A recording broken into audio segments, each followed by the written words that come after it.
Yo, what up with it, man? It's your boy Cory Mo putting it down one time for Day One Radio already.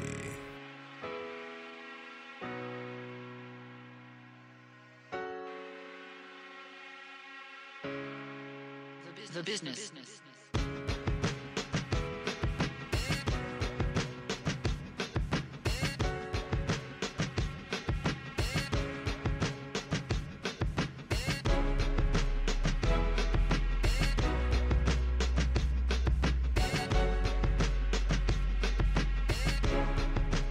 Welcome back to another episode, another installment of Day One Radio right here on ablradio.com.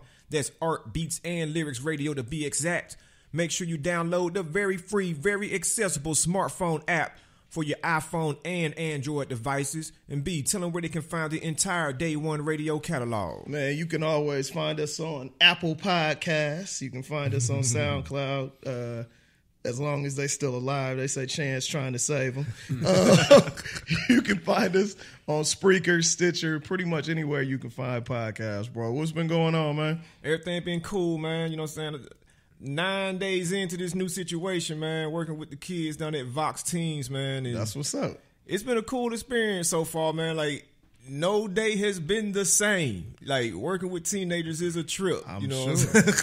I'm absolutely sure. I read the joint you sent me, man. Kids got some talent, man. Yeah, they go off up there, man. Yeah, they go off up there. You never know who you could be molding into the next whoever or to the first whoever. Right, man. Right, man. We appreciate y'all, man, supporting us as well. We've been out here lightweight popping in these streets since the last episode. Shout out to Mr. What's his name? Amir A.R.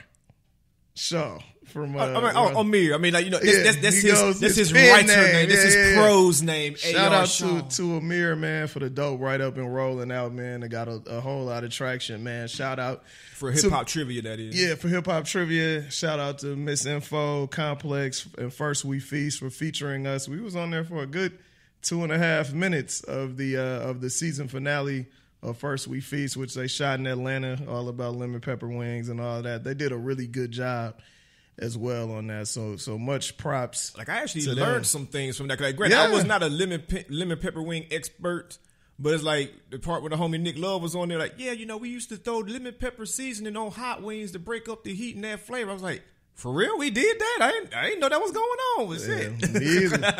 Me either. But yeah, shout out to them. That was super dope. And I think the last time I checked, it was on like 250,000 views or whatnot in just a couple days. So that's real big, man. And shout out to the good people finally at McDonald's and TV One, man. We shot something with them like 3 months ago, 2-3 months ago. Me and Maurice in the old studio. That's how long ago it's been. But on Monday they dropped that on dropped a little thing called People Behind the People, which featured me talking about Day One Radio as well as talking about hip hop trivia. So y'all can see that at peoplebehindthepeople.com. And apparently it's running on TV. A few people have hit me and said they seen the 30-second spot on TV. So that's big, man. We appreciate the recognition, man. Y'all please keep listening. Please keep supporting us. And, you know, we in the building not to talk about ourselves, but to talk about the special guest of the day. This is a brother that we've been around forever. I don't know why it took this long to get him up in here, but hey, it's no time like the present.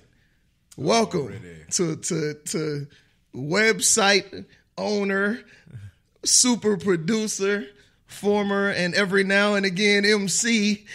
You know what I'm saying? Just found out internet radio station owner. None other than Cory Mo. Or Maurice, you gotta say how you say it. Information hound Cory Mo. But how you say his name? Cory Mo. Shout out to Pimp C. Yeah. What it is, man? We up in this thing. What's happening, bro? Chilling, man. I'm just glad to be up in here finally, you know, holding it down. Hey, man, we happy to have you in here. Very happy to have you in here, man. So, dude, we got to start from the beginning, man. What started you out with the music? I've heard a lot of stories of you just playing around in the church on the organ, on the drums, yada, yada, yada. When did you really catch that bug? Like, I'm good at this, and this is kind of what I want to do. I would say in the late 90s. as far as production wise, I didn't know that I was good at that until about 2003, 2004. But rap wise, I started way back like 97, 98, 99. You know what I mean? But after I did that Devin record, man, anything, right? Yeah. After I did that one, up through that, boys wanted to, you know what I'm saying, boy, trying to come see me. Yeah. But your big brother was a rapper, right? Yeah. Mike Mo. He used to rap way back in the day, man. You know, he'd be at the, you know, like the little pepper rallies at high school and the little talent shows and, you know, all the little local stuff. But I was way younger, so I was like, I don't know, maybe 12 or 11 or something. And he was, you know, 16, 17, 18. So I'm looking up to him, trying to be like him. And he had a real popular rap group, man. And, you know, I just wanted to be like him. So, shit. What was the name of the group? See if I remember. Nah, it wasn't a big group. Okay. I don't even remember the name of the rap group, but it was popular around Houston. Okay, you know what I'm saying? You know what I'm saying? So it's like, you know, trying to come up as a rapper in Houston, like, was that the move at the time? Because, I mean, you know, Houston, for the most part, as big of a city as it is, you only kind of think of one or two names at the same time. Mm-hmm. Like, it's either Rap A Lot or somebody that's on Rap A Lot, or you think Scarface Ghetto Boss, which is on Rap A Lot, right? Or UGK, which is technically from, you know, PA. You know what I'm saying? So it's like with Houston, you know, is that like the theme? Was that the theme to do at the time? Like try to get on like rapping? Like was it, you know, was the environment conducive for it like that?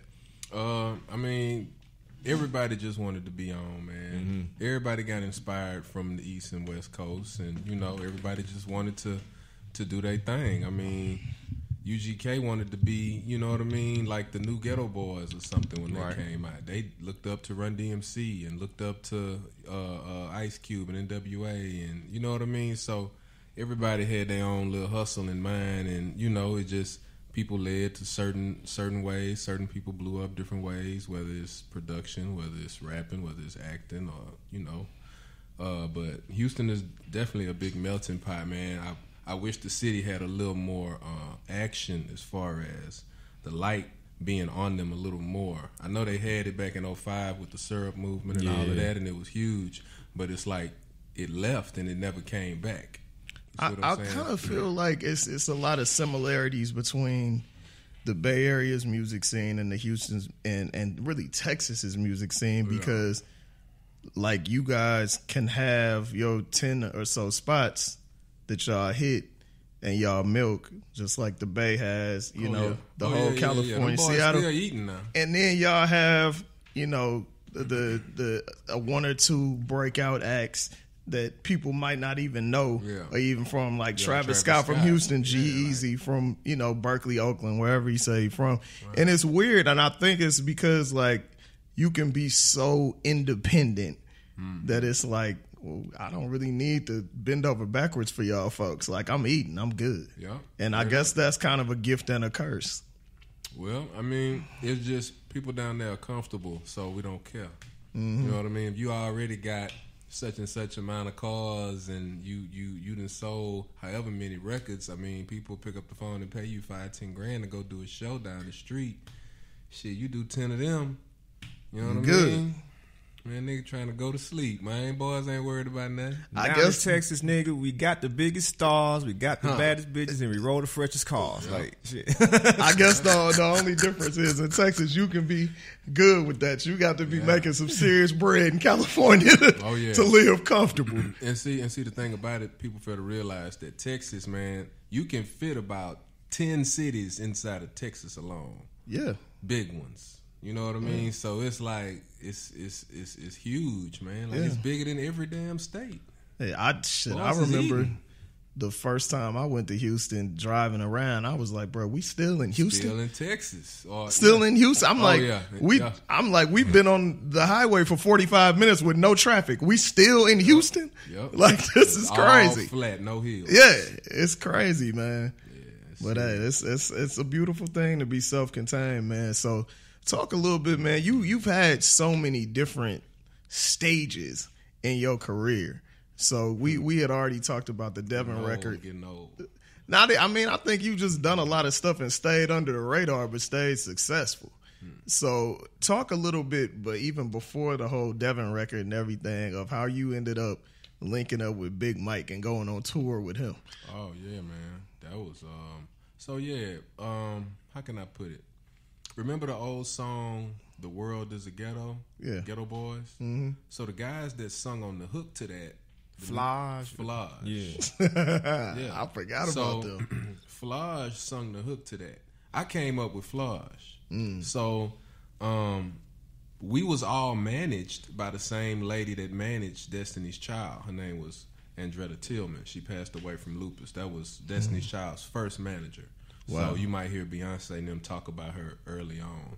So it was Flage, was the male R&B group. Destiny's Child, I think their name was Girls Time at the time or something. Yep. They was the R&B female group. And then it was two rappers, myself and my boy Trizay. So Trizay was best friends with Big Mike. You see what I'm saying? So me and Trizay had a group together. We would rap and do our thing and be in all the talent shows, whoop, whoop, whoop. So Big Mike kind of pulled us under his wing and was like, man, y'all need to fuck with me, man. Y'all need to come on tour with me, man. Y'all jamming, man. Y'all need. So you know what I'm saying? So that was like 97. That was like 1997. After Something Serious came out, he came out with another album called Still Serious. Yep. And we ended up going on tour for the Still Serious album. And man, we toured everywhere, bro. We came to Atlanta and opened up for Too Short at the Freaknik in 97. Wow. I was on the radio with Chris Lover, man. Okay? Like, damn. Yeah. And it's super crazy. Old school. It's crazy you say that because I remember in a conversation we had years ago. I don't know if you told me or somebody like DJ Byrne one told me, it's like, yo, go back and look up that Big Mike All the Dream video. That's Cory Mo in the video. Yeah. And I thought I knew, like, that was Trey. one of my favorite Big Mike songs behind Having Things, obviously, and Player. But it's like, I went back and looked, I was like, that damn show is Cory Mo song back in 97. Yep. So the other guy that's rapping on that song, that's Trizay. Oh, dude, that was rapping fast. So me and him went to school together, and we had a group together back in the day. So after Flage and them sung on World Is a Ghetto, we all would go to this spot across the street from my high school called 502. It was an apartment, but the apartment was called 502. That was the number of the apartment. So everybody be like, man, let's meet at 502 so we can smoke out and jam. You know what I mean? So that was really the start. And next thing I know, man, I'm driving, following Scarface back to their studio, working on songs and messing with Big Mike and seeing Devin, and you know what I'm saying? I'm 16 years old around these, you know what I mean? That's so crazy. it was crazy, man. So yeah, I definitely been grinding around them boys for a minute. Definitely. So, man, how did you end up making that transition? Obviously, into even playing around with beats at all? Was it a lot of producers say, I needed something to rap over, so I started making beats? Mm-hmm. That's pretty much what it was. I mean, I used to rap on a lot of those old Rap-A-Lot instrumentals, like Underground Juggling and the old Raheem and just old Ghetto Boys. Like, I used to always rap over their instrumentals on this little karaoke type of thing. And I put the tape in it and, you know, rap over it and woo woo woo. So I just got tired of doing that, and I ended up getting some equipment and, you know, started to mess with it. And shit, a couple years later, man, everybody needed some beats and wanted some beats. You remember the first equipment you bought? Yeah, it was the MPC. It was a place. It wasn't Guitar Center. It was a place called Mars or something. Remember Mars? I remember Mars. Planet Mars. Yeah. I know what you're talking about. Yeah. So I had a homeboy that worked up in there. Man, he hooked us up with so much like the acoustic sound paneling. Oh man, I still got some of that shit. So it was an MPC 2000 XL. It was the Proteus and a MIDI keyboard. And I had a PC. It was a gateway computer. And we had a program called Samplitude. Oh, man. I never even heard of that, Joe. Oh, boy, that's some old school shit. Yup. We used to go hard, man, me and my brother, yup. That's wild, man. So you Pass out them demo deal flyers. Man, we had flyers, like we would get sheets of paper and go to Kinko's and get like the brightest colors, the pink one, the yellow one, the orange one, and we would put demo deal, like I don't know, 2 hours, $150 demo deal, like, and we would pass them out and stick them on people's cars, fluorescent green flies. Next thing I knew, man, the whole city was in our backyard trying to get a demo deal. what like? How did you even know that it was that many people that was just looking for beats?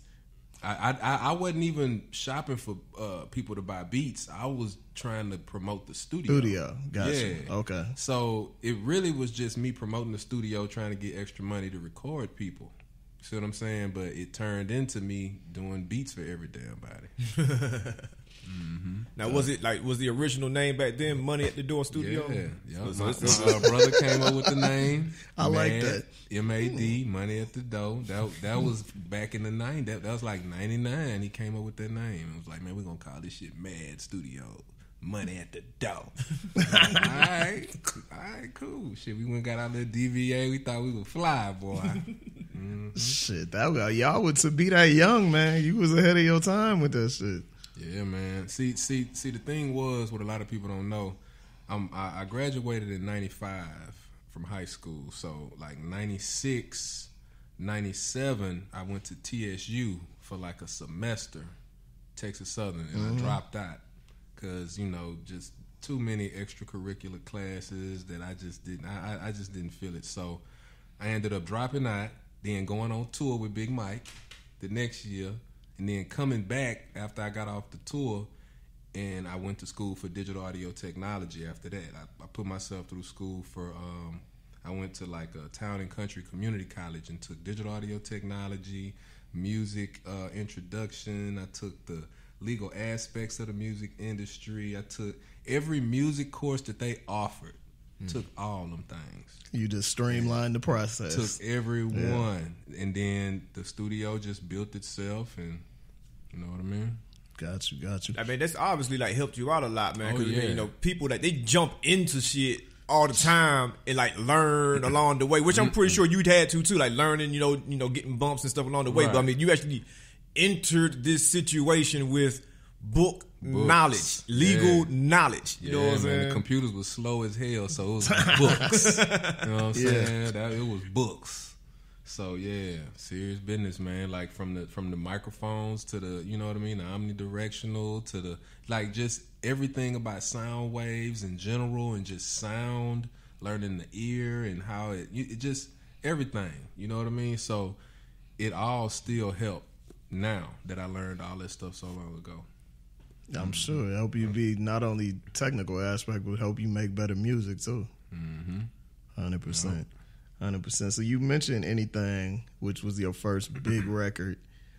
Shit, first of many records that people love, man. How did you come up with that whole thing? Did he come up with the melody or y'all come? Man, look, that was. I straight up told Devin, I was like, man, I think I was working on his album. I had recorded like maybe 75% of that album, and we was just working, and you know what I mean. I was like, man, what kind of beats do you want? Because I don't want to just give you anything. And he was like, man, I got this beat I want to sample from Rick James. I'm like, all right, well, what is it? He said, man, I done had 3 or 4 producers try to redo this beat, and it all come out messed up. And I say, oh man, please tell me what song this is. So, believe it or not, but me and Devin got in the car and drove up the street to this place called Sound Waves that sold cassettes and CDs. They don't even sell that shit no more. That's crazy. So, we went in there and got Rick James' Greatest Hits, came back to the studio and sampled it into the MP. Was this the same Greatest Hits with him having that red, white, and blue? Yes. Yep. Yep. And we got it and came back to the studio. I put it in and we sampled it, bro. And I just made sure that he liked it before I was done with it. I was just making sure the tempo was right, the vibe was right, and he was like, yeah, that's it. So then, You know how Dev do. He just get to swaying his head extra cool. That boy just jumped in the sound booth, man, and shit, that's still one of his biggest songs. So it's like, what was it like recording that album? Because you know, Devin's been on the show. You know, we've both interviewed him, you know, a couple times, and he always has a funny way of describing that. He always has a funny way of describing that time when he recorded it. Because, you know, it is one of the, I guess, slower, downer, mooded, you know, Devin albums. He was like, man, I was going through some shit. Right. I was kind of messing around with that no Mex pills and shit. You know what I'm saying? So, like, what was it like being the producer, you know what I'm saying, for that time, you know what I'm saying, doing that particular album? Man, it was just crazy, man. I was over there at the Hippie House, over there at Rap-A-Lot Studios, engineering all of their people. And I didn't even know I was even going to be working with Devin on that album. I just happened to be in there. And he was like, shit, man, you want to finish recording this? And I was like, all right. You know what I mean? And it just turned into me recording it over there to him recording some of it at my studio. I mean, it was weird, man. It was just a lot of weed. And it was just, you know, good vibes, man. It's wild. It seems like engineering was like your entry point to a lot of stuff in your career. Yeah, man. Yeah, because a lot of people don't know how to do it. They know how to do it, but the key, I tell a lot of youngsters, man, everybody can push start and stop and record and play and all of that. But what you going to do when it break? And you need to go into the settings and mess with the buffers and the playback engine, and you know what I mean? Like, if you know how to troubleshoot and fix the problem when it break, that makes you a good engineer. Not somebody that just push start, play, and record. So being the fact that I knew how to troubleshoot when something fucked up, they always kept me around, man. Just call C-Mo, man. C-Mo will fix that shit. Call Mike Mo. Call. So it was always call Cory Mo or Mike Mo to come engineer the session or fix something for like a lot of years with everybody from Slim Thug, Power Wow, Chameleon now. I mean, whoever, Willie D, them, man, the phone will ring. Hey, man, how you do that? A nigga Mike Watts. Hey, man, I'm trying to get, hey, man, can you? So it was like, shit, everybody called us for every damn thing. I need the boom. Yeah, I need the boom in it. Yeah, they needed that boom. So yeah, man, that was the good old days, man. That's wild. Yeah, for those who listened to our interview with Devin a few weeks ago, we actually recorded that at Cory Mo's studio, man, and it's kind of amazing. Like, y'all have like that kind of relationship, like that Dre and Snoop relationship, that whatever. Talk a little bit about y'all recording process, because y'all, it's just really natural watching y'all work together. Yeah.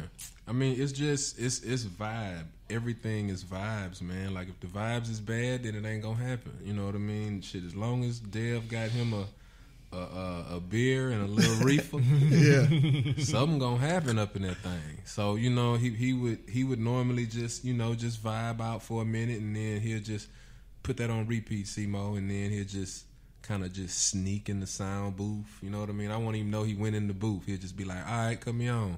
And I'm trying to scurry back to the board to cut him on. I didn't know he was even ready. You know what I mean? So he'll just, he don't really tell you when he's ready. He'll just walk right in the booth and just be standing there. You know what I mean? And he just be ready. That boy Dev a trip, man. He's very, very what's the word? Precise. He's meticulous. He's just, he like everything. He hears everything, bro. He'll be like, nah, man, cut that up just a little. Nah, cut that. Nah, man, you gotta nudge that to the left just to, cut. You know what I mean? So Devin really polished me up for a lot of these. Yeah, I mean, a lot of people don't know that Devin is a producer as well. Yeah, that boy know what he talking about, man. He know what he talking about. You know what I'm saying? A lot of these artists really don't, you know, they come in and they freestyle, mumble some words, and they leave the studio. They don't even look at the computer. You know what I mean? So it's like, it's different when it's somebody that's really hands-on, that care about the art. That's what's up. Fast forwarding a little bit, man, a lot of people were put on to you through your work with Pimp and Bun and UGK, man. So how did you first meet them? Because I know I saw you was Bun's hype man for a minute when Pimp was locked up. No, did you know them as you worked with them before Pimp got locked up? Oh yeah. Okay. Yeah, I met them. Well, see, really, it all stems from my brother having a good relationship with Bun and Pimp. Gotcha. Because my brother was in college at a college called Lamar University in Beaumont, which is about 10 minutes from Port Arthur. So he was the man on college campus. He ran track, had a scholarship. Everybody knew my brother. And Now, how much older is your brother than you? 6 years. Okay, gotcha. So everybody knew him, real popular. And he ended up meeting Pimp and Bun on campus and just hanging out or whatever. So he ended up buying Pimp C's Cadillac. He was like, man, I want your car. You know what I mean? And ended up buying Pimp's Lac. So after he did that, they just became best friends. And they just, was super cool. And he would always say, hey, man, you got to listen to my little brother. Hey, man, my little brother rap. Hey, man, my little brother do this. Hey, man, you got to check him out. Yeah. So finally, whenever I came to Port Arthur and I met Pimp, we didn't do no music or nothing, but it was like, hey, what's up, man? Good to meet you, blah, blah, blah. Yeah, man, your brother told me a lot about you, man, and woo-woo. You know what I'm saying? So I would have to see him on and off for 5-6 years before we even got in the studio together. Yeah, that seems to be everybody that talk about Pimp be like, that shit's never immediate. Oh, no. He gonna feel you out for a minute. Damn, man. Him and my brother was cool, but he didn't care. If that shit wasn't jamming, he wasn't getting on it. So I would always send him beats and let him hear stuff, and he would always, nah, that ain't it yet, man. Cut the 808 up just a little bit more, man. Them drums need to hit a little harder, man. Put this in it, man. Put another producer. And then I would come back. Yeah, you know what I mean? I would come back. All right, check this out. Nah, that ain't it. That's it's a little better, but it ain't. You know what I mean? So, I think I met Pimp in maybe 94. Wow. We ain't do a song till 99. That's crazy. Yep. And then when we finally did the damn song, he went to jail right after we recorded. I recorded the entire Sweet James Jones album in my mama garage. Like, Pimp finally came to Houston. He came to the studio and we did one song. After we did that one song, he did about 15 more and wouldn't leave the studio. And it was like, shit. And then a few months later, he got locked up, and we just sitting on all the damn music like, man, goddamn. So the songs didn't come out until 2005. Yeah, hella long after that. Yeah. Long time. Cause I still ride around to that. I still be bumping that Coming Up all the time. Yeah, man, we recorded that shit in like 99 or 2000. Wow. Yep. That's wild. Yep. That's crazy. So I would find when he finally came in and y'all got locked in, man, what was the process like working with him? Man, he just came in and was like, play me some. Or what, you know what I mean? And or now he would normally have all his shit. Here you go the beat. I'm finna rap on this one, or you know what I mean? Pull that up, and then he'll just get the vibe, and pretty much like everybody else, and then he'll just walk in the booth, cut the mic on, and shit, your ass better be ready when he say cut the mic on. You better be ready, or he gonna talk a lot of shit. So after that, the first time he recorded with me, it was on and popping since then. I mean, I know only me and my brother who he recorded with. He didn't even record with nobody else no more. How did working with him and really just being a fan of UGK influence your sound? Because I know to me they kind of ushered in the organs. Oh yeah, with rap music. Yeah. Well, really, I think it started with Manny Fresh with his double time hi hats. Cause see, really, this is all what country rap tunes is. It's Manny Fresh's double time hi hats mixed with a little bit of church. Yeah, you see what I'm saying? That's really what country rap tunes is. You know what I'm saying? And Pimp used to look up to all them boys, man. He take notes from all producers. He never hated on no producers, man. He was open to everybody, and and shit. If it got some live funky bass lines and some organs and some guitars and some wah-wahs, nigga, that shit country rap tune. You know what it is when you hear it. For sure. You know what I'm saying? How did it affect you when he passed away? Man, it was real bad. It was a big cloud over the city, man. It's still a cloud over this city, bro. But it was really, really bad. A lot of people just, showing up to the studio unannounced, wanting to talk and wanting to do interviews and news stations. I'm talking about, I had 4 or 5 news stations knocking at the studio door. Like, it was bad, man. I had people, just random, anybody, just junkies off the street. Everybody knew, everybody knocking on. It just got bad, man. So me and my brother was like, man, fuck it, let's just go to Atlanta. And I'm like, what? Nigga, you want to go to Atlanta? So I was like, well, shit, if you want, you know what I'm saying? If you go with me, I'll go. So shit, maybe a couple of months after Pimp Pass, man, we came out here to Atlanta and rented us a little car and drove around the city for about 2-3 days until we found something. Y'all found something in Decatur, right off Candler Road. Candler. Yeah. Like, what was that transition like for you, man? Because I mean, coming to Atlanta, like it can be very cliquish in that music industry, man. I mean, it be just cliquish, period. You know what I'm saying? You see somebody see you with some out of town license plates moving in or trying to make some moves. They're like, man, who them Houston niggas, bro? You know, so like, what was that transition? I mean, like? it was a little difficult, but I knew a few people out here. Like, I know the OGs already from coming to Houston to mess with Pimpin' Bun. So I knew Big Gip. Big Gip came right over to the studio. Killer Mike, Greg Street showed a lot of love. Like, I've been knowing Greg since I was 15. He was on the radio in Houston a long time ago. So I called Greg. Hey man, I'm out here in Houston. I need you to help me blow my studio up. Hey man, well shit, you can come on down here to Crucial, man. Let's give away the studio time or something. And boom.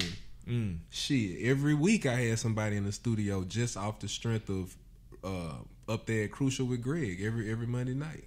So the studio picked up instantly, and shit, it just all happened on its own, man. I don't even know how it happened, but it just, people still calling that phone trying to get in that lab. Because because I remember like seeing a flyer, like MAD Everywhere. Studios, Mike and Cory Mo, and I was like, well, I know the Cory Mo name from the Devin stuff. All right, so they out here now. And you're right. I don't know how I ended up over there the first time, but as soon as I got in there, like, it was jumping immediately. I was like, I could have swore these dudes just got here. You know what I'm saying? like how is all this clientele already here? I mean, I know y'all knew what y'all was doing, so the work spoke for itself, but you don't really see that all the time. Because cats come out here, rent out houses and build studios all the time. Right. And they just be over there, waiting on somebody to come. We just use that original formula. Like I said a minute ago, we just got flyers, passed them out. We go to all the open mics, pass out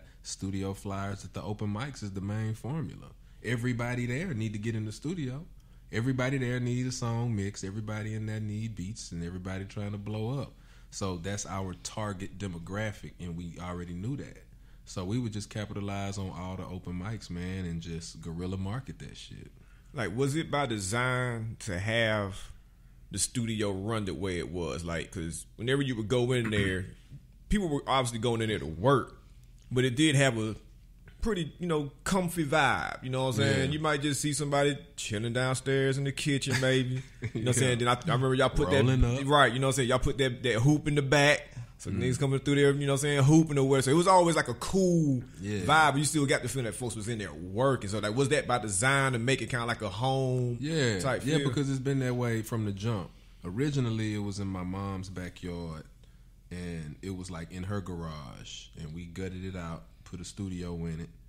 Then we ended up buying our grandparents' house, gutted that whole house out, put the studio in it.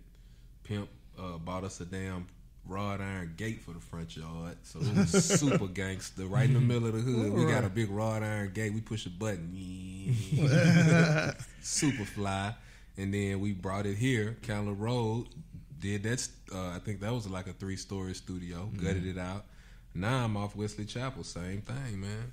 I mean, that's the only formula I know. I mean, I'm trying to get into a building. Hopefully by next year, if I can find some good enough partners that want to pay their bills on time, that's decent, business minded folks. I would love to get something like this near downtown and fuck the game up.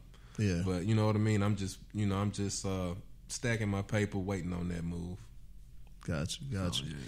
Now, we was talking about Country Rap Tunes earlier, man. In 2012, you launched the website Country Rap Tunes, man. And we was talking off the air, like, man, you always been somebody that's always diversifying and doing different types of businesses, man. So what made you want to launch a website?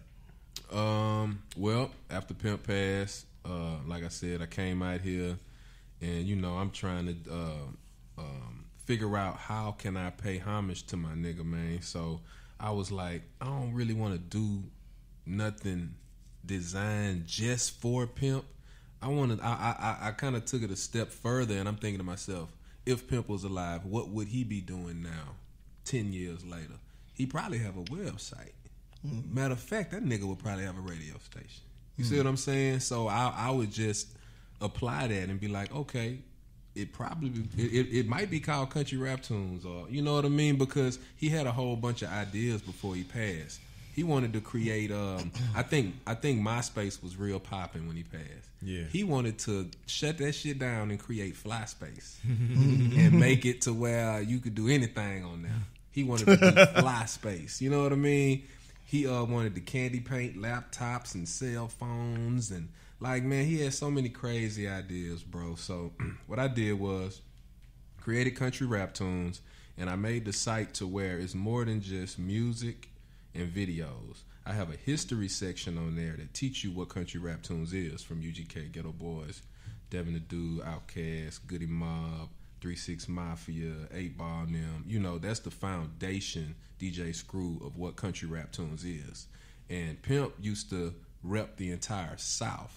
You see what I'm saying? He didn't boast about himself as much as he boasted about the South and Texas, and you know what I mean? So he definitely wanted to rep the entire South. So I was like, well, shit, let me, you know what I mean? I got a section on there for country rap art. People send in drawings of their favorite country rap artists. I got an exclusive section for throwback footage. It's a slab culture section to show these suckers how to really put swangers on their ride. You know what I mean? So I turned it into a culture site. So by accident, it turned into a radio station. You know what I mean? And podcasts and all that other cool stuff. So it's like, I just got to keep it going. So shit, it's going down now, man. Ball rolling, man, in the App Store. You know what I'm talking about? Google Play, iTunes. Yeah. Yeah. Talk a little bit about the clothing line too, man. Just saying. Yep. So Just Saying Clothing. You can just go to justsayingclothing.com. We got stuff for kids. We got toddler stuff with little funny sayings. We got stuff for your mom, for your grandma and them, for your partner on the corner. We got smoke shirts. We got, I mean, it's you know, it's just a funny clothing line, you know, with all the cool sayings that you think but you never seen on a shirt. So, you know, same thing. That's hard. Trying to get it on. That's hard. I know a lot of people know you for making Southern rap, but you also do other types of music. I was tripping when I first saw that you was working with TLC. Oh man, how did I was tripping too. I was like, okay, that's what's up. I can't wait to hear that. How did that whole thing come together, man? Man, you ain't gonna believe this one. All right, so my studio is out in Decatur, but I have a house out in Stone Mountain. So I was just going to Kroger one day just to grab, I don't know, some juice or something, and I see Chili walking into Kroger while I'm walking out of Kroger, and I turned around and I said, damn, you Chili? I'm like, wait a minute, you Chili? You know what I mean? And she's like, yeah. And, you know, I started laughing. And I was like, damn. So I almost got hit by a car. She was like, watch out, don't get hit. Like, the car was about to back up over me and everything. I'm just standing there like, oh, shit. So I grabbed the flyer out of my pocket. I gave her a studio flyer. I always keep one in my pocket. I was like, I run a studio up the street. If y'all ever get ready to do something, holler at me. Okay. Woo. Boom, that was it. So maybe a month go by. I didn't get no call. So, you know, I was like, damn, she ain't gonna never call. So right next to the Kroger, it's a UPS. I was going to UPS to get some flyers done for the studio. I walk in UPS and she right in front of me And she was like, "Oh, you can go ahead. I'm just waiting." And I'm like, "Damn, girl, you shit. What's up? You chilly again." So I'm like, "Yo." So I pulled out another flyer. Bam. Remember I met you at the woo woo woo? Oh yeah, I met you last time with the. So you know what I mean. So I was like, I say, just holla at me if y'all ever trying to do something. Woo woo woo. So believe it or not, a week go by, and I get a call from her assistant, Crystal. Crystal called me. "Hey, Chili said she met you at Kroger, and she wants to do a writer's camp at your studio." I say, "What? Hell yes. What day, what time?" So we had to clean the studio, all the weed smoke had to go. We had to fumigate that thing. Boy, it took a couple of days to fumigate this thing. Boy, we in there painting the bathroom. We trying to clean up. I ain't never cleaned that studio that good. So Chili showed up, and a whole bunch of producers and writers showed up, man, and it was just so dope. And she ended up hearing a beat that I played, and she was like, "What's that?" And I'm like, "Shit, that's your next single." So they ended up writing to it. My boy Vegas ended up writing the song along with Attitude. You know Attitude? Attitude in Birmingham. Banner, yeah. Attitude helped write the song as well. He came through, and Chili sung it, sent it to T-Bars. She sung her part, and I mixed it. That shit made the album. And shit is going down, man. I don't know what else to say about that one, man. That's crazy. That's just all from Kroger, man. Yeah, shout out to Kroger. Shout out to Kroger. Shit. Yo, man, you've worked with a lot of people, man. Like, who have you not worked with that you really want to get in the studio with because you think y'all can make incredible music together? Stacks, man. God, I be sending that boy them beats, man. I be seeing Stacks, you know what I'm saying? I keep in touch with him. I just need to just get that boy vocals on something, man. I gotta figure out how to do it. I don't know how to do it. You gotta find out what grocery store he goes to. Damn. He might be up in Whole Foods or something. So I would love to work with Andre 3000. I would love to work with Dr. Dre. Like OGs like DJ Quick or some shit, man. I'd lose it if I got to work with DJ Quick. Or like, I don't know, man, like CeeLo. I ain't worked with CeeLo Green yet, man. God damn, I want to work with CeeLo. I don't know, man. Shit. I'm just trying to work with the OGs, man. A lot of these youngsters is funny bunny, man. These boys, you know. I mean, I wouldn't mind working with Kendrick or somebody, you know, like a seasoned youngster out here. But you know, because seasoned youngster, like you work with you did a lot of stuff with Ra Ra. Oh, you know what I'm saying? Oh yeah, that boy Ra Ra had stayed over at the Madhouse for about a year. We talked about that when he was on the show. Yeah, man, that boy there, he's a Viking, man. That boy, that the truth though. He, you know, I had him in the Mad Studio work camp. I got Scotty, and then Scotty ATL next now. He next now. Don't get it fucked up. Scotty ATL about to bust boys' heads. So you will work with some young cats. Oh yeah. I mean, well, really, the only people that I really kind of took in and worked with has been really just Ra Ra and Scotty. Okay. But I mean, I pretty much work with anybody that's trying to get in the lab. But like as far as what I like and what I choose to do myself, I mean, Ra Ra and Scotty pretty much set the bar for these youngsters, man. If you ain't as jamming as them, shit, you gonna have to cut a check or something. A lot of people don't know that you have a great relationship with, like, of all people, Talib Kweli. Oh man, that's the super homie. How did that happen, man? Talib is the original country cousin. Don't get it fucked up, okay? So back in maybe 03, 04, Talib came to Houston.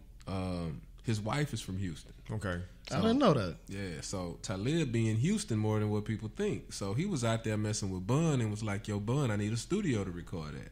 So naturally, Bun was like, "Shit, call Cory Mo or Mike Mo." So Talib hit me up. "Yo, what up, man? I need to get in the lab for about 5-6 hours." I'm like, "Hell yeah, what you mean?" So I text him the address. He pull up. And it was just me and Talib in there for about 8 hours straight. Just me and him, bro. So we built such a great bond that one day that it just led to me just hollering at him whenever. Like, he'll hit me up every time he come to Houston. What's up, man? Or if I go to New York, hey man, what you doing? And we just kick it. It ain't even got to be on no music shit. Like, and I done been around the world with Talib. So fast forward after Pimp passed, I met Talib in like 2003. So in 2013, he was like, yo, man, why don't you put out an album under my Javoti label? And I'm like, man, I ain't really tripping on that rap shit, man. You know, I just want to make beats. I might do a hook or something. And he was like, nah, man, you gotta rap, man. You way too dope as an MC, man. You need to do this. Nah, man, fuck that shit. You dope. So he kind of talked me into doing a project. So I did the album, Take It or Leave It. It's super tight. It's super classic. Anybody that ain't heard it, it's very, very classic. I got Snoop Dogg on there and Raheem Devon, and man, it's action packed. That's Dillinger and Chameleon now, Bun Pimp. It's off the chain. But I ended up going on tour with Kweli. We went every damn well. And he just showed so much love, man. He's one of the few homeboys that's really, really genuine in this music shit. Cats like him and GLC, cats like that, I could just get on the phone and talk to him for hours, man. And, you know, them boys are just genuine. And Talib just one of them real ones, man. He is a true country cousin for sure. So you just gotta tell him to stop arguing with these trolls on Twitter. So it's a waste of time and energy. Right? Tell him he better than that. What that boy be doing? I be like, man, you really be giving a damn, dog. Like, damn. Well, you know, that's his thing. That's his thing. You know, he likes to voice his opinion. He's a special guy. 100%, man. So, dude, what you got next on? So you always working, man. One of the most prolific dudes out there. What's next for you? What can the fans expect? Well, I'm gonna be stealing your host Maurice, so we can get on this Country Rap Tunes history project that we. I don't even know what it's called yet, but yeah, I'm gonna be stealing him, and he will be a part of Country Rap Tunes. But as of now, man, my main focus is Country Rap Tunes Radio. You know what I'm saying? I'm just focusing on that, making sure everybody download the app on Google Play, iTunes, whatever's clever, and just really just teaching the youth, man, about what Country Rap Tunes is and all of their favorite rappers, where they come from and who they grew up listening to. They need to know who they are. You know what I mean? I hate when kids tell me they never heard of Devin the Dude or they never heard of UGK. You know what I mean? Like, it just breaks my heart. Means their parents ain't doing a good job. You feel me? Yeah. So I got to create this platform to put it in their face, dress it up the same way these kids, you know what I mean? Put it on all the little mobile social platforms so these youngsters can see it and learn something. You know what I mean? That's big, man. I like that. I mean, that's one of the reasons why we do this, man. It's all about education. Yeah, one of the reasons we do hip hop trivia as well every week, man, because it's a lot of people just don't, young and old. I can't even just put it on the young people. It's a lot of people in their 30s and 40s that don't know a lot of stuff that because they grew up on. To what's on, to what's on the radio. Exactly, 100%. Now, speaking of Country Rap Tunes, do you have like a secret stash of Pimp C verses? Because every once in a while, I plead the fifth. Yeah, we got the Big Boy song on Boomerverse. Oh yeah, see what had happened. The Big Boys. Yeah, like the other one too that had Crit from the album before that. Like, you know what I'm saying? These Pimp C verses, they creep out every once in a while, and Cory Mo is usually in the situation. I'm probably the one. It's like, so you say you want to beat, huh? Yeah, so see what had happened was that boy Big Boy on his new project, it's called In the South, featuring Gucci Mane and Pimp C, and that's an old little jewel I had stashed away that I chopped up on the hook, played it for Big Boy. He fell in love with it and made sure I don't play it for nobody else. He sat on that song for about 2 years. Wow. You know what I mean? He been had that song. Thank God it finally came out. So, yeah, man. And that's most people's favorite song on the album. Yeah. That's what's up. Oh, shout out to TM because I did co-produce it with TM88. You know what I'm saying? Originally, it was just all me, and I was like, man, I need that shit to be, you know, I need them 2020 drums up under that thing. So I hit TM. TM came and put them damn salad dressing on that thing. He put some Scooby snacks on that thing, and shit turned it to what it was, man. Like, what is it like working with, like, you know, other producers on a song? Because, like, you know, sometimes as a fan, I would be kind of confused. I'd be reading the credits, be like, co-produced by so-and-so. Like, I had a working knowledge, like, from seeing, like, what, you know, Paul and Jay used to do. Cause I could be able to tell, like, okay, I could tell Juicy J did this beat. Right. I could tell Paul did this beat. But sometimes I would just see two names, like, and who did what? Like so, what is it like doing that, and how does that usually work? Man, it's fun to me. Sometimes what I do is I would get with a producer and we would just both plug our laptops up into the mixer so that I'm getting sound and he getting sound, and we would just create. You know what I'm saying? 9 times out of 10, they gonna want the funky shit from me. So I'm gonna be over there playing my keyboards and my organs, making sure the bass lines is funky. They over there programming drums and hi-hats, making sure they part is funky. And we just make sure the tempo match and go back and forth until we both like what it is. You know what I'm saying? I produced like a couple of songs with a C note like that, like Rah single, the Fuck With Me single. Yeah, that shit. Yeah, me and C note didn't do nothing. We just pop open our laptop. I think I went to his studio, and we both popped open our laptops, and you know, I got over there messing around. He got to messing around, and shit. About an hour went by. Shit, we put that thing in Pro Tools. Yeah, we were on NPR on Here and Now. I think that's the name of the podcast, radio show Here and Now. Probably like a couple months ago, and they were asking us like, what were the songs from Atlanta artists that we was really feeling, and that was definitely one of the songs we picked. Like that shit is crazy. He murdered that song. Yeah, he did, boy. That boy he was saying he was gonna drop a remix for it. Did that ever drop?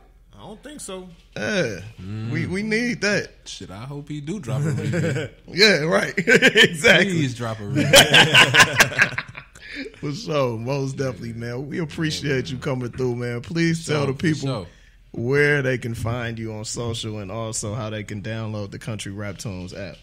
Man, you can find your boy at Cory Mo Music, CORYMO Music, all across the board on every social media platform. And then at Country Rap Tunes or at Country Rap Tunes Radio. Shit, it's on iTunes, it's on Google Play. It's everywhere, man. You know what I'm talking about? Just Google it, man. You're going to find it. Type in Cory Mo. Type in Pimp C. Type in Country Rap Tunes. You're going to see that shit. Most definitely. Most definitely, man. Once again, one of the best cats out here doing it right now. We really appreciate you coming through, and we appreciate y'all for listening. Already. Please follow us on at Day One Radio. That's DAY, the number 1, and radio. Follow us on Hip Hop Trivia ATL. And I'll be remiss if I didn't mention this. Please, big shout out to the homie Nicole Roy, my fellow CAU graduate, my Memphis homie, for hooking up the whole McDonald's TV1 Comcast thing for your boy. Y'all see us on TV, but make sure y'all subscribe. You know, we need them subscriptions. We need that love. We need that plug. Tell a friend to tell a friend, and we will see you next week. Go ahead. Yes. Shout out to Shanara Butler over there holding it down for the pimp. Shout out to Sherelle. My brother Mike Mo, my boy Aaron McLaren holding down Mad Studios. Oh yeah, for any of the artists that's trying to get in the studio. Yes. Go to madstudiosatl.com. madstudiosatl.com if you need beats, mixing, mastering, studio time, whatever you need, holla at your boy. You need some radio play on Country Rap Tunes, holla at your boy. It's really going down in the side. And don't forget, MAD is an acronym. Money at the dump. Please. And on that note, we'll holler at you next week.